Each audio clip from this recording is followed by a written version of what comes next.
welcome to Pouring Takes. I'm Charlie Van. And I am Rayya. This is Pouring Takes, where you get to go on journeys with me and Charlie when we talk about Dallas sports and what's going on in our lives while sipping really fancy cocktails. Because we really do know these fancy cocktails being Dallas sports fans. So. Yes, I mean, you need them. That's what I've been saying. Be sure to check our website, pouringtakes.com. You'll get linked up to all of our socials, including now we're on Spotify. So go ahead. Subscribe to all of our channels, engage with us on our Discord server. We would love to hear from you. Tell me what I need to be drinking since, like I said, another Sunday with no Cowboys football. But on the plus side, look at this pretty space we're in. It is very beautiful. We're here at Mina in the Village in Dallas, my backyard where I live. And it's nice to have a place like this that you can just like walk to. And you wonder why, because we're drinking really strong margarita drinks, by the way. You have the, I think it's the Tequero Mucho. There you go. And then I have the Manada. Let me look the at Mana de Lobo? Yes, and that was the... the hand of the wolf? Yes, you're teaching me like... I'm trying to teach you Spanish. I know. You try to get some culture here.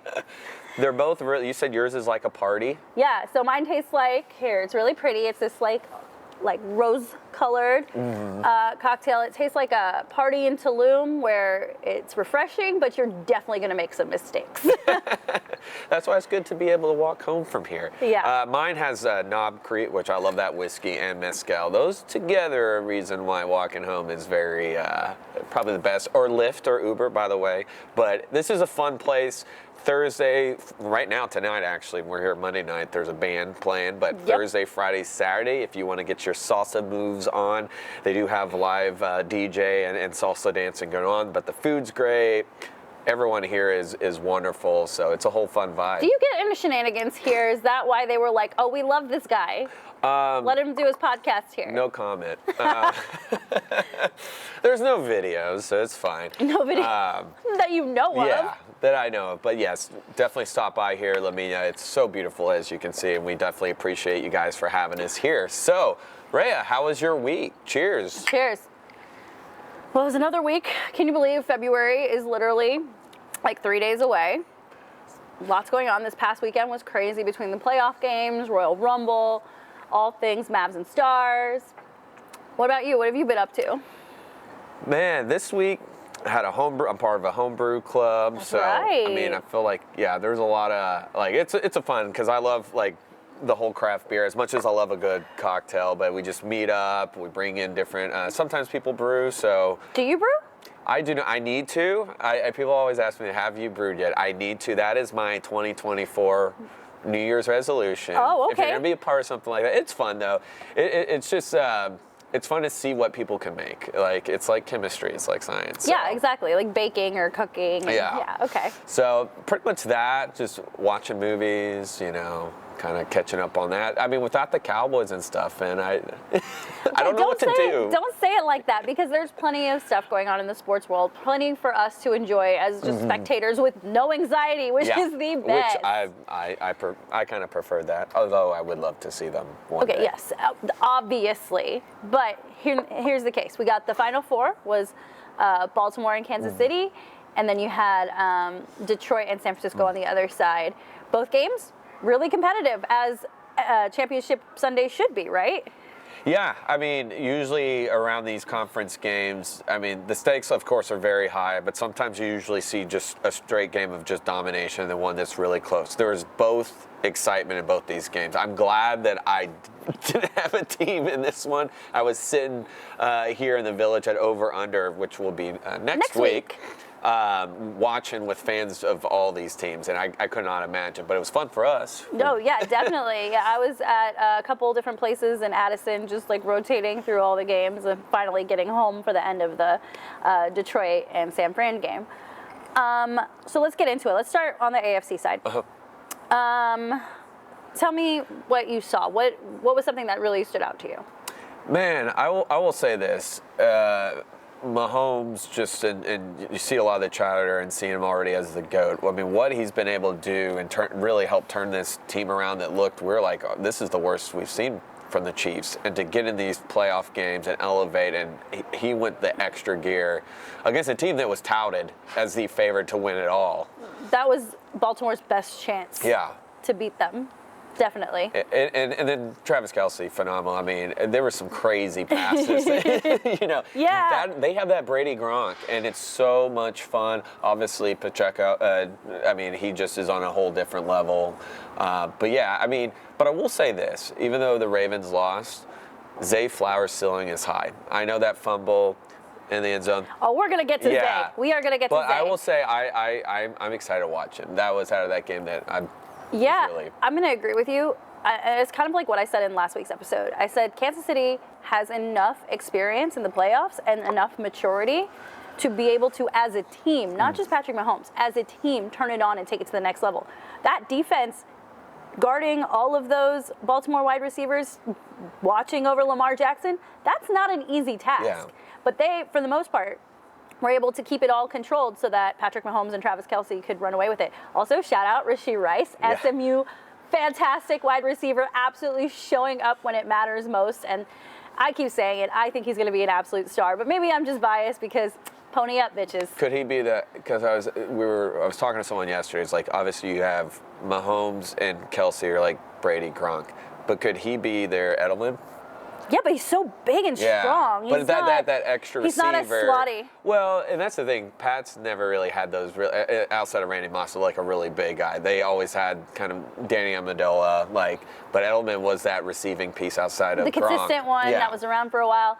Yeah, I see what you're drawing the parallel to, but I'm hoping he's more of a Randy Moss than a Julian No, that would be Edelman, good. From like a skill standpoint. Regardless, they find a way every year. And that's kind of what we used to say about the Patriots. Yeah. You can't count out that team, and just how they drive the ball down the field is amazing. All right, so you brought him up earlier, Zay Flowers. Do you put them losing the game on poor baby Zay Flowers? Well, I mean, that wasn't good. But also the 2 turnovers from Lamar, too. And at the end there, that last minute, that dagger right there. You still have a chance right there. That did suck, but I think... Can you explain what you mean by the last dagger? Which player are you referring to? Lamar. Lamar's pick right there in the zone. Like, he had that one chance to kind of get back into it. And this is where, if you put a pressure on Dak, you put a pressure on Tua, even Allen, that's where you got to make those moves. And do you know what the guys at the bar were saying to me about Lamar? They said Lamar is a more talented Dak Prescott. What do you think? I think I see the mobile comparisons, but I mean, here's the thing. Sorry, more athletic Dak Prescott, not more talented. My bad. I don't know. They both run very well. Obviously, Lamar's got, I think, a couple years younger than Dak. I think maybe. Obviously he didn't have a bad ankle injury, but I think they're both Lamar's very had much. He's had knee issues. But I mean, I feel like there's comparison. I think you're always going to separate Lamar because he doesn't have the star on his helmet. Everybody's going to get separated. I think and they both carry the same woes of can they do it. The one thing I will give Lamar is at least now he got to the AFC Championship. Yes. So that's a step above, unfortunately. So I do give a good chunk of blame to Zay Flowers, and I feel awful doing this. He's a rookie. He's young. It's his first playoff run. And it's not even the fumble for me. For me, it was that taunting call that sent me over the edge. You cannot be in such a high-profile, high-importance game and lose your cool like that. And I know you've got OBJ on that team who was probably like, oh, my God, this is just a younger version of me. I need to fix this right now. But, like, in those situations, the more level-headed and calm teams will prevail. And I honestly, I think Kansas City got in their heads early. I mean, you saw that clip of Travis Kelce messing with Justin Tucker, moving the ball away during pregame warmups and all of that. Travis Kelce talking his talk. And I think you could even see it on, like, the body language of both sides. You look at the tunnel walkouts. Ravens, yes, they're at home. Yes, they got Ray Lewis pumping up the crowd. It's like their best day ever. But those guys looked nervous to me, whereas Kansas City had the swagger of, we've been here before. We know what to expect. We know what it takes to win. So, I mean, for me, just from the jump, I was like, all right, I'm already starting to see the separation before this game even kicks off. Here's my only thing with that. I saw Burrow tweeted, let them taunt, because, like, we come from the fans of, fighting, and it's just the emotions are high. It's a contact sport. You're going to get in the face. I think, and if this was the 90s, it wouldn't even been an issue. I do agree there was a separation. The reason why I'm not giving him a full pass, I think he looked the most confident on the Ravens team that day for a rookie. And so that's why I say he's ceiling's high. I'm sure he's beating himself up. And he looked, definitely. Poor baby. Like, that's why I feel so guilty, because he's literally. But that a was baby. that inexperience, all of that. Even the ton. He's going to learn. He's going to learn from like, hey, you got to play the game, and playing the game is not just scoring touchdowns. It's playing the system and playing the rules. Unfortunately, Yeah, exactly. And his emotions got high. He's the biggest game of his life. I agree. I feel like they call things way too tightly, but in certain situations, you just have to keep the level head. And unfortunately, it was Kansas City's day and not Baltimore's, and that's totally fine. But going into Super Bowl Sunday, one thing from this game and previous Kansas City Chiefs games that I'm noticing as a pattern is the Kansas City offense seems to just do really well in the first half and kind of, I don't want to say coast, but maybe like defenses figure them out in the second half. But what I'm trying to get at is they don't score a lot of points in the second half. And I feel like, at this point I'm thinking, all right, if they're playing Detroit or San Francisco, that's going to be a problem. Yeah, it's going to be because we'll break down here just in a second the Niners and how they adjusted so well in that game. But yeah, I mean, they do kind of slow down, but I also feel like teams just make mistakes against them. We saw that with the Eagles, that second half. The Eagles just made mistakes all over in that last year's Super Bowl.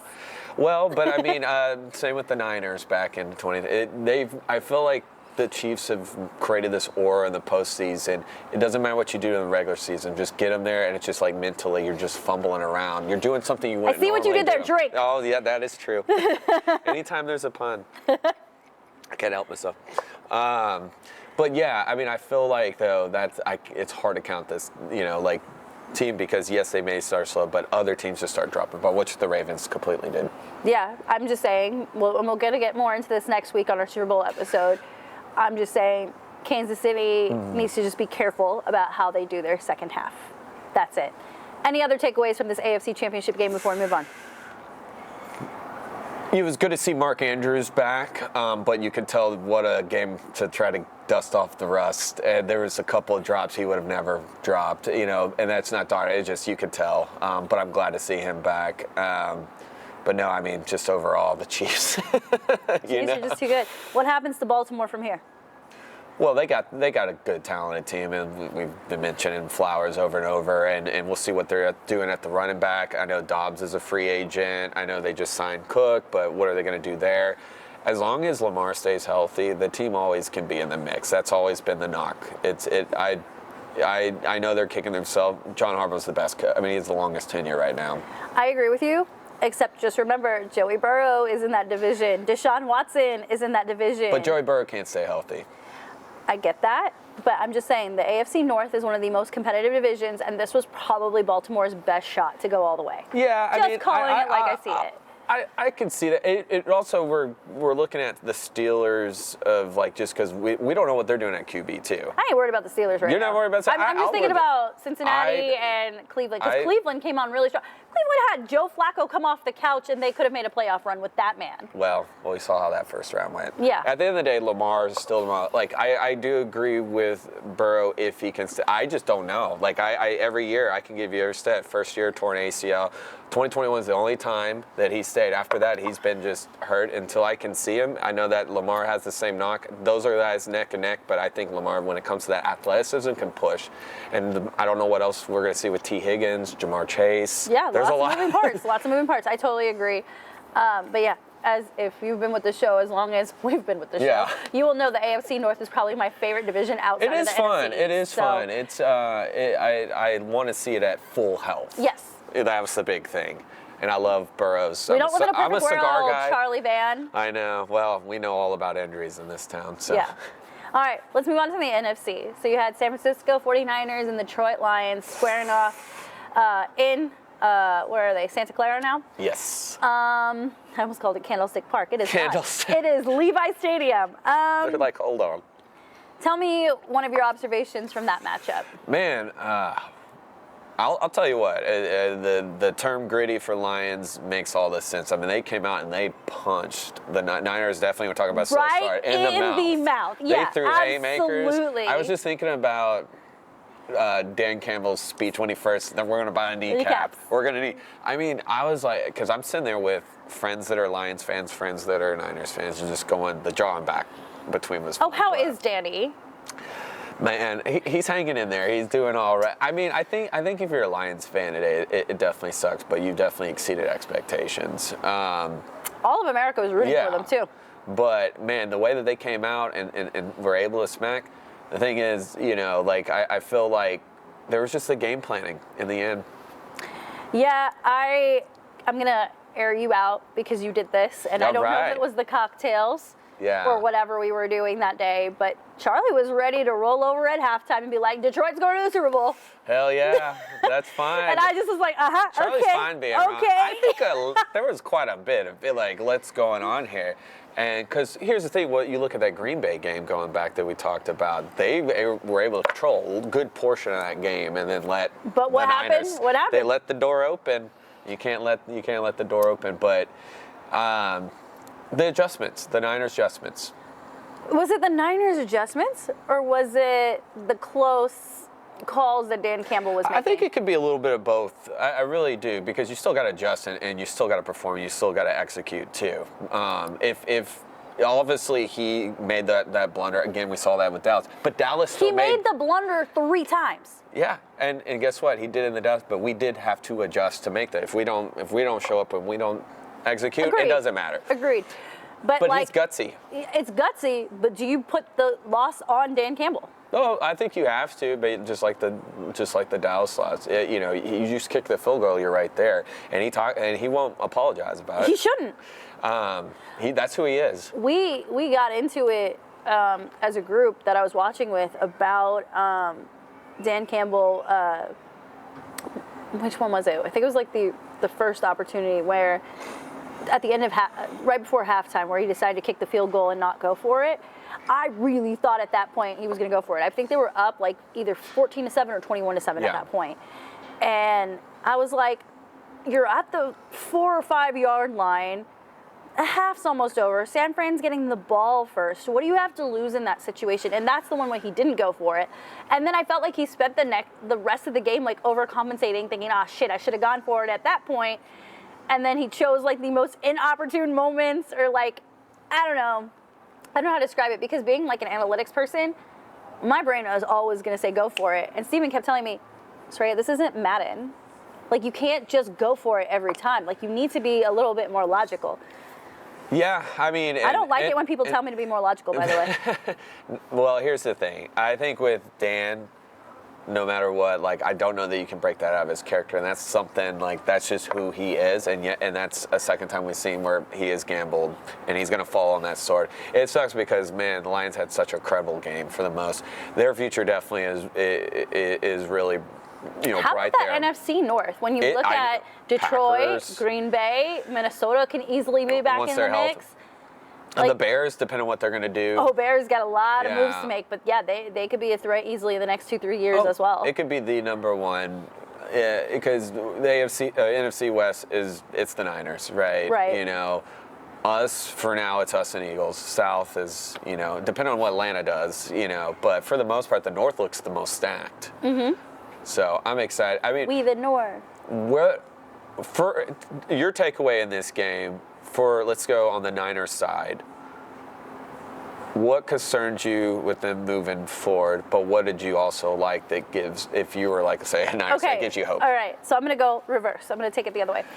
The positive I saw out of San Francisco is, this whole time I'm saying Brock Purdy is a game manager. He doesn't need to be special. He just needs to get the ball to his playmakers. And he did that. In the second half, he did that. The difference I saw in Brock Purdy in this game versus other games is that man used his legs. Mm-hmm. He scrambled. He ran 20 yards at a time to get first downs and more. I didn't even know he was capable of doing that. I didn't know that was like in his scouting report. Like, I was not aware. Did you know that? I saw at Iowa State, he can scramble. Not like that, but he was a scramble out of the pocket. But that's what really, for me, that's what drove the comeback. Yeah. It was like, all right, I'm going to literally put my body on the line to get these first downs, to sustain these drives, and then I'm going to look for Brandon Ayuk, and then Christian McCaffrey, and then Debo. Debo was pretty much a non-factor in the first half, which made me think he was more injured than he really was. Joke's on me, got that one wrong too. But all of those playmakers really showed up in the second half, and I think it was as a result of Brock Purdy pushing himself to the next level.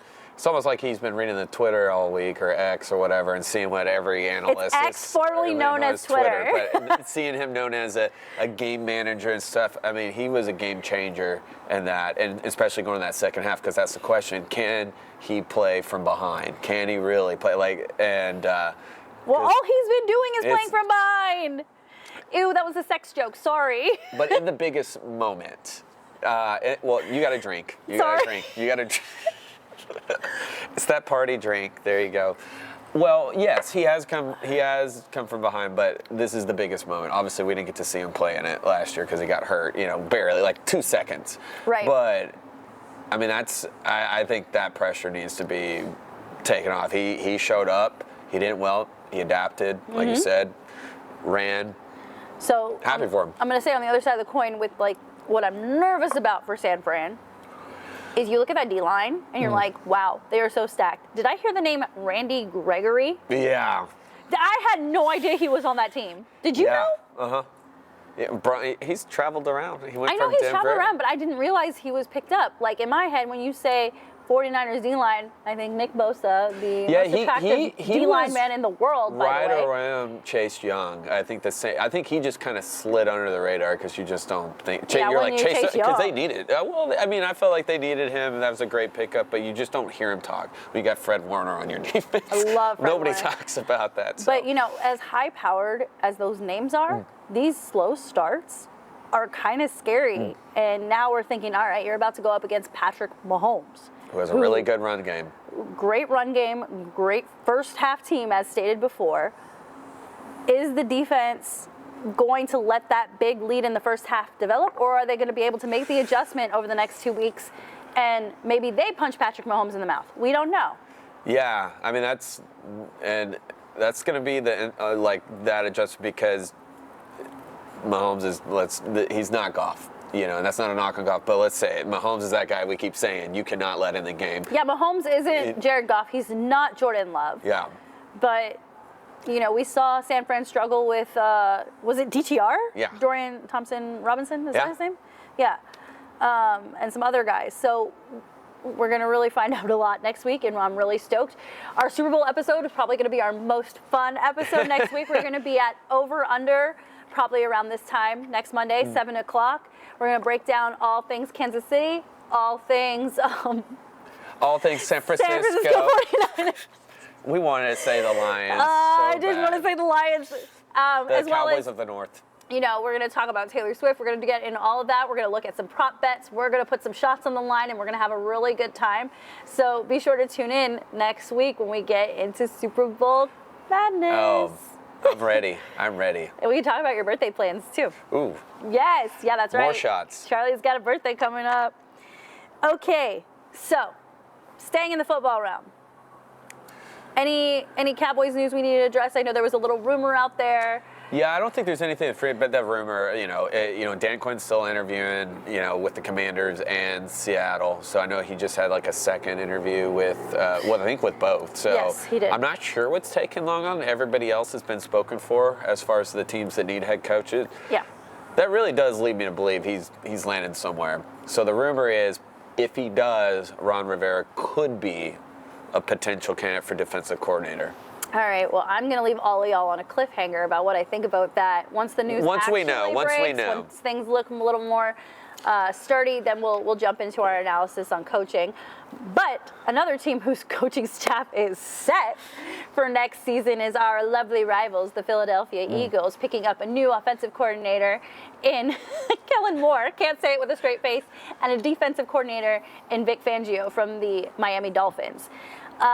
Both these moves were really interesting to me, so I kind of want to get into it, get your take on it, because you know how I feel about Kellen Moore. Again, if you were with us last year. Your favorite coordinator? That pumpkin spice latte basic bitch of a man is now the offensive coordinator in Philly. How do you feel? Everyone knows how I feel. How do you feel? Thank you, Philly. I think they're going to be, can he come back? Yeah, I mean, because talk about a guy who just gets wild too and just gambles and does flashy stuff. It's Kellen Moore. We saw that obviously here. Okay, is it flashy if it's predictable? Still looks flashy. Still has some paint on it. I mean, you know what Kellen Moore is? He's like one of those shoes that lights up when you walk. Yeah. You know it's fancy. You know it looks cool, but you also know it's happening. Exactly. So yeah, you can be predictable and flashy, but he's never adapted into into his schemes, and we saw that even with Justin Herbert, which I was wondering what was going to happen there. Not a whole lot. Did Kellen Moore break Justin Herbert? No, I think Bradley Stanley. I think the pressure of being Justin Herbert did. You know, we're pumping him up like he is Mahomes, and he hasn't done it. If you talk to any of the analysts, he's still a guy that's top 5. But where's the accolades? Now here's a guy. Just kidding. Drink. Oh, there you go. Yeah, he is a guy. Let's talk about Justin Herbert now. Yeah, I love this move as a Dallas Cowboys fan. I mean, it's going to be interesting to see how much of the stuff he took with Dak he's going to translate to Jalen Hurts. Jalen Hurts, also someone who I believe is a game manager with a little bit of flair. I think Dak Prescott's a better quarterback than Jalen Hurts, but Jalen Hurts has had better teammates, essentially, that have taken him further. So I'm very curious to see how that goes out. I know there's a lot of, unhappiness with, A.J. Brown and some of the other wide receivers. I think there's going to be a lot of other, obviously, offseason moves made. But I just don't see this going well for Kellen Moore. Yeah, it's going to be one of those, can he gain the faith in an already shaken locker room? Do you think they're excited? We brought in Kellen Moore. Yeah, I think they're I think they're hoping that there's a little secret of hey, but here's the thing, there's nothing new that he's going to bring. No. And I've always seen, I do agree with the Dak slightly better, but if you want to compare them to in kind of styles, you can.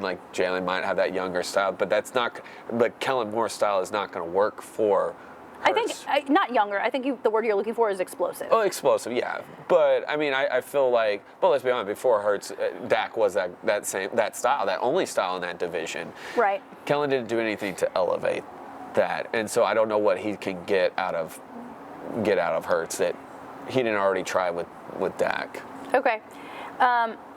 What I would love to see, I actually want Hard Knocks to go to Philly in the offseason, I think, or the preseason and spring training. I want to see if Kellen Moore can really grab those guys' attention and being like, all right, here's our offense. Here's what we're going to do. I'm going to make y'all look great. Yeah. And I want to see if Philly buys in, because if they don't buy in, great TV, and I'm here for it. Yeah, I mean, they need something. And, of course, on the other coin, Vic, obviously, got that, I will say, did get that Dolphins defense a lot, so changed it around. Well, I'll just say, I'll let you go. At the beginning, it seemed like they were going to be one of the top 5, at least. What do you say, top 3, top 5? Oh, yeah, easily should have been a top 5 defense. defense. But then an unraveling started happening.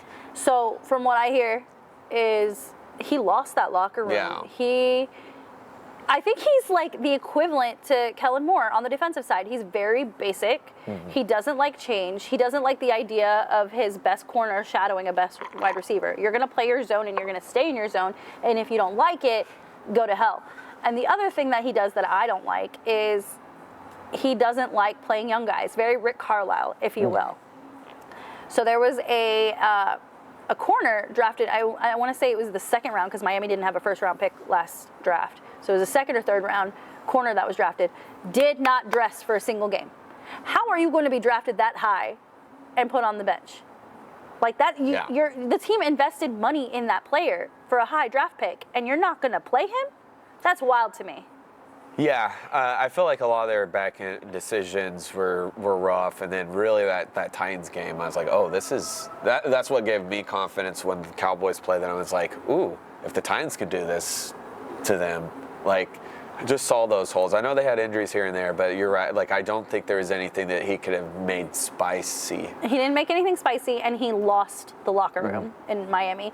So again, that Philly defense, not the greatest, as we learned. I'll say this: I don't envy either one, because Philly is quick to rip the Band-Aid off. Absolutely. You know? Again, another reason Yeah. why I'm petitioning for the Eagles to be featured on Hard Knocks Yeah. this season. But hey, more power. You know, it's good for us, right? Yeah, exactly. Exactly why we are talking about it. All right. Okay, so moving on. Mavs and Stars. We got All-Star games coming up. Jake Ottinger made it to the NHL All-Star game for the Dallas Stars, and Luka Doncic, another starting appearance in the All-Star game coming up in February in a couple weeks. He can change 77 to 73. His all Hey! 73 point. I don't even have any more drink left, so So what a star. No matter what, I mean, obviously has his fault, but that game, what a credible. Yeah, it was 73 against It was against Atlanta. Yeah, Atlanta. Because they had just come off that loss that talk about like blowing things, you know, against Phoenix Suns. They had a 20-point lead and blowing that. So he played mad. Yeah, big mad. And then I actually watched their game against Sacramento Yeah. on Saturday night. They were able to get within 3 and then ended up losing by 5. But I mean, it was a back-to-back. Yeah, that's got to be exhausting. And I love Josh Green's comment. He was like, it was like watching a 2K like NBA game. Whoever was playing Luka did a good job. Yeah. Because you could see them on the court just be like, what the heck? Yeah, it's mesmerizing. They said that Luka was the first player to score that many points since Kobe Bryant scored 81. And to do it on the death anniversary of Kobe, or around the time I should say, is a crazy coincidence. Kind of took him under his wing when he came in the league, just as like a mentor. Yeah, he was a mentor to Luka for sure. Yeah, it's great to see. Like I don't scoff my nose at what happened Saturday. They do play tonight against the Magic. So we'll see what happens. Coach there. Mosley's in town. I know, love Coach Mosley. But no, I'm excited. Kyrie still hurt, injured again. So I'm not sure. This has been such an emotional roller coaster. How do you feel, though, real quick, about Jason Kidd's comment after Wednesday, how I'm just, like, pretty much watching, and because that's the opposite of what you want to hear any coach to say, because I think there is this even with the Cowboys, a lack of discipline. And do I need to replay my rant from last Monday? Again, just on, like I said, a good coach pushes his players over the edge. You have to get in their faces. You have to be an active person in their lives to make them better. If you're already in the pro level, great, congratulations. So is everybody else. But what coach is going to bring the best out of you and put you in those challenging situations for you and your team to elevate? And you got to take the friendship right out of it. And I know players coach. Yeah. And vomit. And I hate that expression. And I know that's what Cuban he wanted, like the national. But here's the thing, like this team, there's been so many moments, especially Wednesday, where it's like, where's the discipline? And for those that do fault Luka, because at times he can be over emotional, that's when you need. Carlisle wouldn't have done that. Carlisle's in your face. Popovich, all these guys. That's what makes him great.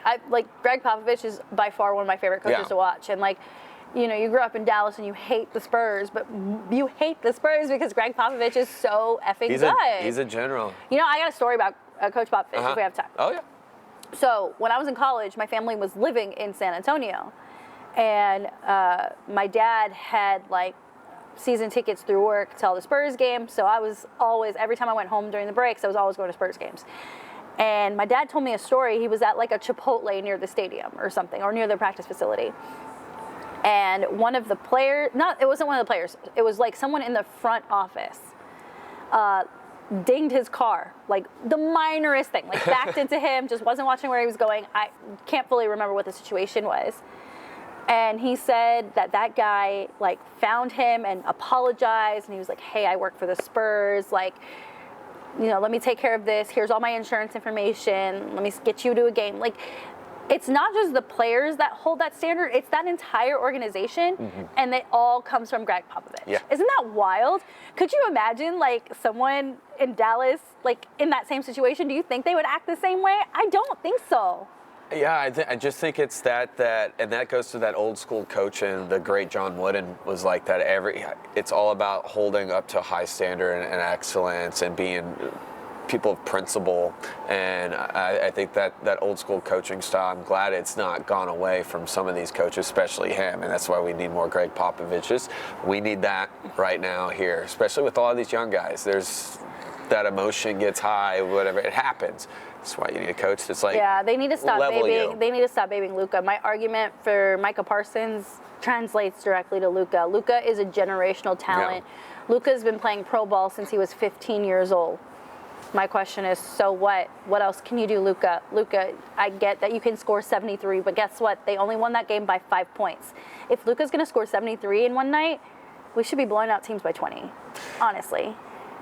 Yeah. With the team we have. Yeah. I mean, and then those rants and then all that, the pounding, it doesn't look good for the face of the organization. And don't get me wrong, I love Luka. I have a pair of Luka like knee socks that I wear all the time. And and we treat him like he's dirt, like he was in his But 30s. He's 24, He's a that's child. even more like And we that's need more to help him. But there are other guys too to hold accountable on that team as well. And Dwight Powell, go back to Canada. Well, I feel like they just all kind of also just sit back and Let it happen. Yeah, let it happen. So, yeah, I mean, we'll see what happens there, but it's just been emotional seeing Well, that we're getting into that nitty-gritty part of the season. We're about to hit All-Star break. This is the time. I believe we're sitting at 8th. So we're basically either going to go to the playoffs straight up, or we're going to end up being a play-in team. Yeah. I don't love the idea of being a play-in team, but maybe that's what this team needs for a reality check. But there is a lot of competition in the West, but we will get into that Once we're there. another day. One more thing from this weekend that I know you're dying to talk about. Yes. Ladies and gentlemen, I just watched my first Royal Rumble. Oh, welcome. Cheers. Cheers. It is quite the experience. And yeah, there's nothing entertainment. like that in sports or entertainment. Well, you also never know what celebrity. Can you explain how the Royal Rumble works Yes. before we get too far into this? So, well, now there's 2 Royal Rumbles. There's the men's and the women's matches. So it's 30 participants enter, 1 leaves, gets an ultimate golden ticket to WrestleMania. How you win it, it's no pinfalls. You have to throw the other person over the rope. They have to feet touch. Back in the day, there were some controversial storylines and stuff of people's feet touching and they got back in. But So do they put all 30 at the same time? no, so you got 1 through 30. So, and actually, you would see a lot more celebrities. Like Drew Carey was in it one time. So you just never know. Shaq was in it, I think, one time. But yeah, it starts off number 1 and Every then all the 90 way, seconds, Every yeah? 90 seconds. So yeah, it's a lot of fun. It was very unexpected. And we went to a watch party for it, and there was a game going on in the background. So you bought a spot. So each spot was $10. And then your name was entered in a raffle. And so when it was your turn to pick, you picked from the little turntable thingy, and on it was a number, and that number corresponded to the wrestler coming in. So with the women, I pulled 19 and I got Nia Jax. Oh, there you go. And I actually won because she had the most eliminations. So that was, I won most eliminations, which was really cool for the women. And then for the guys, I got royally screwed over, but I'm okay with it. I drew 22, which was Pat McAfee. That was, so by the way, apparently he did not know because he's helped commentating, Pat McAfee, huge sports personality. He's my favorite. Well, he's a former SmackDown announcer too, and he's sitting there at his music. He apparently did not know he was going to be entered, so he jumps in, he jumps out. I know, I wish they would have, romantic lighting. Oh yeah, as we are. I wish he would have eliminated himself sooner, so I could have won fastest elimination. Yeah. But it's fine. I won't hold any hard feelings against him. He's one of my favorite sports personalities out there right now. I literally watch the show every day. Oh, he's great. He's what can he not do? I mean, Right. so athletic. But yes, so as going to the Rumble, as far as the women's Royal Rumble, which kicked off. Did you have a sense of who you thought was going to win going in? Oh yeah. I knew Bayley was going to win. I think that was a high prediction there. Everyone loves her, even though she's technically a heel. I remember when she changed from face to heel, I was like, I don't know how this is working. Explain what the difference between face and a heel is. So a heel is a bad guy, and babyface is a good. And let's say like John Cena, everyone knows him. He started off as a babyface. He had no character identity. This is before You Can't See Me. So he was a bad guy for a while. But once he came back to being the hero, the good guy, they never let him go back to being the bad because it wasn't as believable. Bayley's one of those the crowd dictates how big you get and how behind, whether you're good, bad. Even her as a bad guy, they barely boo her. They love her because her personality. By the way, she's a Niners fan, so yeah, she is. She's tight with George Kittle. Yeah, so she's had a big weekend. But when you watch her, it's like she's just always like full of life, and that's just who she is. When they interview her and all that. Well, to me, she's the face of Damage Control. Yeah, Damage Control is Bailey, and then a bunch of women from Japan who don't speak English, essentially. And I mean, she's just the light of that group. So I think everybody wanted her to, but I think it just felt like that makes the most for the storyline right now. I was trying to be different, and I chose Becky Lynch. She was going to be my second close, and Becky's won. I think Becky has won a Royal Rumble. I don't think. You know why Bayley. I chose Beck?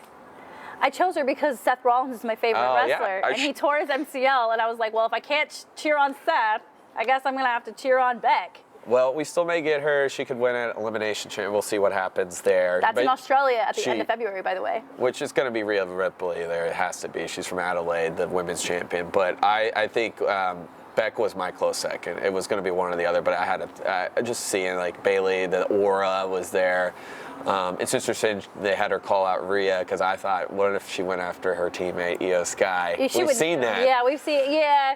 But are they willing to bring her to Raw and make her face? That's the thing. Yeah, I have a hard time with Rhea losing. Like, I don't think she's going to lose for a while. I think Bailey makes it an interesting wrinkle, but Rhea's just such a fan favorite. Well, the one thing WWE's doing storyline used to, almost whoever won the Royal Rumble won at WrestleMania, and we saw last year Cody for a lot. I mean, every year. Yeah, but they wanted to keep Roman's record intact. Well, but even that doesn't count. 2000, The Rock won the Royal Rumble and lost in a fatal four-way Triple H. So every now and then, but now it's not that it's going to be 100% guaranteed. So it still could be Bailey and Rhea can keep. But I think having her have the title back would be good. Are you impressed, by the way? Yeah, no, you did it. I mean, that is good.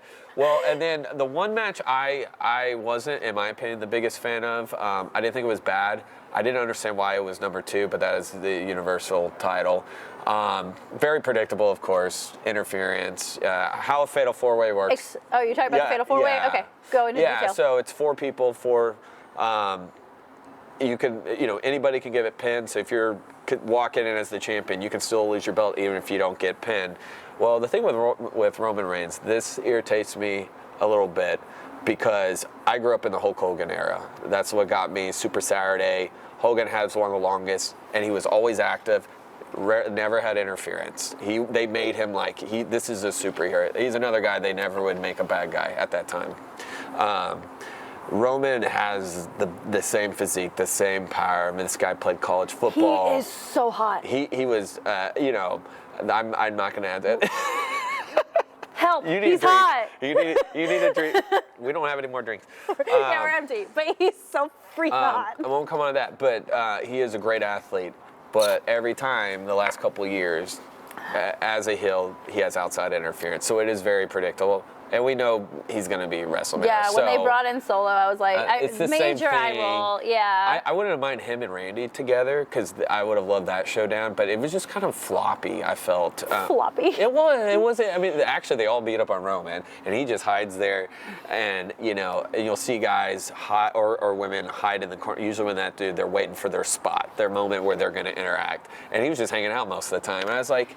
Well, that's Roman. And that was predictable. Everyone thought that was going to happen pretty much. So I just didn't understand why it wasn't the co-main. Because then the new Logan Paul. Okay, yeah, the Logan Paul, Brass Knuckles, Kevin Owens. That was predictable too.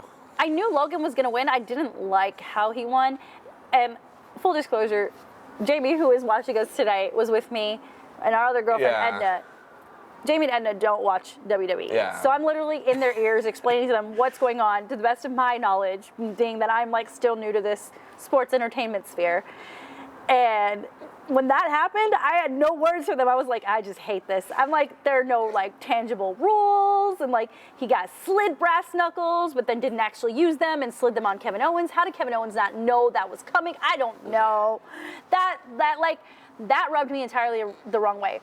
Like, I could have gone through that night without the Fatal 4-Way and without the Logan Paul fight. And I understand why they did the Logan Paul fight. I know he's, like, the biggest deal right now. I also don't know why they chose Kevin Owens for his match, but whatever. They wanted him to get roughed up, but the only problem I have with that, because, Kevin's character is this prize fighter, this brawler. But if you're he's Canadian like me. But if you're bringing up Logan Paul, like if you want to get him, because he just signed a full-time contract, so right. Which means those boxing stuff, that's out. When you go full-time, and he is the U.S. champ. Well, he's very athletic. I would have had it been a little bit more 50-50. Like, just to build up, okay, you're here with a veteran, like, I mean, obviously with Seth Rollins, it was a 50-50 match. I mean, they just made him get beat around, and it makes him look inferior, and then he loses disqualification. To me, that just seemed like a cop-out. I want to see, actually, if you're having Logan win, like, really see a good Logan Paul, because I want to build him up for WrestleMania. Say, okay, he's the champ, but he's going to win beyond. This is the Logan that we see in the boxing ring, right? I want to see that. I want to see him be this cocky, like, hey, I'm athletic, former high school wrestler, not just get torn around and then he gets interference, because he's too athletic for that. Yeah, well, we'll see. Let's get into the men's. The men's. So, for me, the fact that it led off with Jey Uso made my day. I love Jey. I think for me, that was my personal highlight, that you went Jey and then Jimmy back-to-back. Yeah. I, in fact, called that, by the way.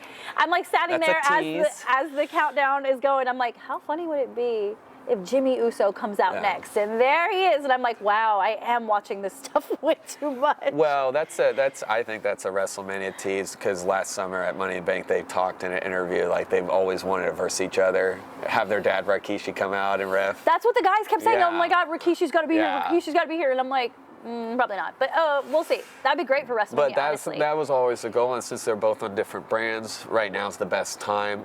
We really haven't had, like, outside of Matt, the Hardys, like, real actual brothers, like Kane and Andre aren't related, but they had their WrestleMania moments. So I would love to see the Usos. They're so athletic. They're so funny. Yes, It's comical. I kept watching Jey Uso, and I really thought he was going to get the record for the longest time in the ring. But he just kept taking naps on the side. He was just hiding in the corner. That's what they literally. I was like, just chilling. I don't like that, but okay. Well, and then one thing is big surprise change last minute. Brock Lesnar. We won't get into the allegations. We don't need to. No. But he backed out of the Royal Rumble. So Braun Breaker, who's on NXT, whose dad is Rick Steiner, famous, his uncle Scott Steiner. You want to talk about muscle? Got the call up. He might be on the. I like Braun. He got most eliminations. Yes, because that's probably what Brock's spot was going to be, which. Braun is just like his dad and uncle. Like, he's a beast, former football player, spears everybody. You know who I liked a lot that I'd seen a couple times? R-Truth? No. I love R-Truth. No, he's annoying. Carmelo Hayes. Yeah. Carmelo Hayes came in at like number 5, I want to say. Yeah. And I enjoyed watching him. I know he got eliminated like maybe 10, 15 minutes in, but I enjoyed him a lot. I want to see him on the main roster fully. I do too. It's about time. And then, you had your back 5 fighters. We were waiting for some sort of surprise. Nothing. Yeah. It was very basic, very all right, predictable. I mean, I don't know if there was much they could do with everything going on, but tell me this. My pick for the Men's Royal Rumble was actually CM Punk. Just to be different. That was I think that's a good safe. That's like the Becky Lynch pick. Like, everyone is like, it's either going to be Cody. I thought it was going to be Cody. I think they've put out little rumors that he wasn't, that his story. But yeah, because everyone expects it, because just real quick, I heard this on a podcast with former wrestlers. They're like, what happened to him last year is what happened to John Cena at WrestleMania 28, where he loses to The Rock. So they put him on hard times. He has to go through all these hardships. Then he won the 2013 Royal Rumble and won. And so I think he's on that same path. So I'm not surprised by it. But CM Punk was going to be my close second, because he's never won a Royal Rumble. Well, I wanted CM Punk. It was the 10-year anniversary from the last time he was on a WWE pay-per-view, right? And then he's got that jawing back and forth with Seth. But looks like CM Punk is going to be out for a while. Yeah, injury, torn tricep. So we'll see the timeline. We'll see what they do with WrestleMania. But just so heartbreaking. I know. But we just got him back. But real quick, Cody Rhodes again, back to back. I'm Royal interested to Rumble see. wins. I think it's just going to be the same shit, different day. I think it would be bad. We'll talk about it closer to WrestleMania, but I have a feeling it's going to go the opposite of that. But we want to thank you guys. Thank you again, Mina, for having us. Like I said, next week's the Super Bowl show Super Bowl show Over at Over Under. Lots of shots, lots of takes. So stop by over there. Yeah, come drink with us. We'll buy you a shot, whatever. It'll be so much fun. And you can buy us a shot. No, Get in on the action yourselves. I think that'd be fun. I think we'll put out some polls. We'll do some cool stuff for Super Bowl Sunday. Again, follow us on pouringtakes.com, all of our socials, subscribe to our channels, and we will see you next week. Have a good one. Oh my God.